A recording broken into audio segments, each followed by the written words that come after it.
What actually builds finishing power?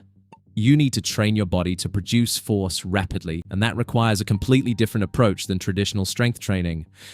Most fighters lift weights the same way bodybuilders do. Slow, controlled reps focused on time under tension to create muscle damage and growth. That builds size. It doesn't build explosion. What you need instead are training methods specifically designed to improve your rate of force development, and there's a precise way to structure this training to translate directly into punching power.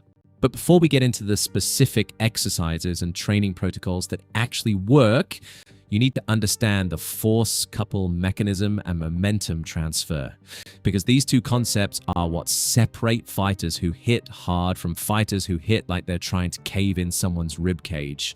The force couple mechanism is what transforms your hips from a simple rotation into a power multiplier. Here's how it works. Your rear leg drives forward with massive hip extension, powered primarily by your glutes.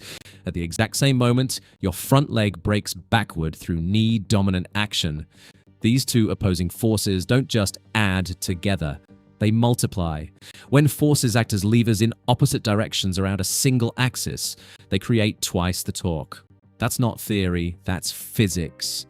Elite fighters instinctively use this mechanism. Their rear leg pushes them toward the opponent, while their front leg simultaneously plants and resists.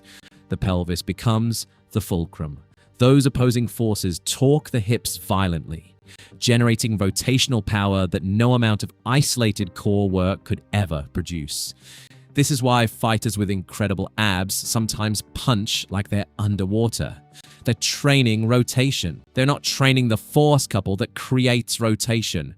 Then there's momentum transfer, which takes everything we've discussed and compounds it. When you throw your body weight into a punch, you're not just adding mass. You're creating momentum, and momentum is mass times velocity. The more momentum you build, the harder it becomes to stop your movement, and the more kinetic energy you deliver on impact. But here's the critical detail most fighters miss. It's not about lunging forward recklessly. It's about the lap belt effect. You accelerate toward your opponent with hip-dominant drive from your rear leg. Then, at precisely the right moment, you stump a knee-dominant braking action with your front leg. That sudden deceleration doesn't stop your momentum. It redirects it. All that forward energy gets funneled upward through your torso and into your arm. Meanwhile, because your legs attach to opposite sides of your pelvis,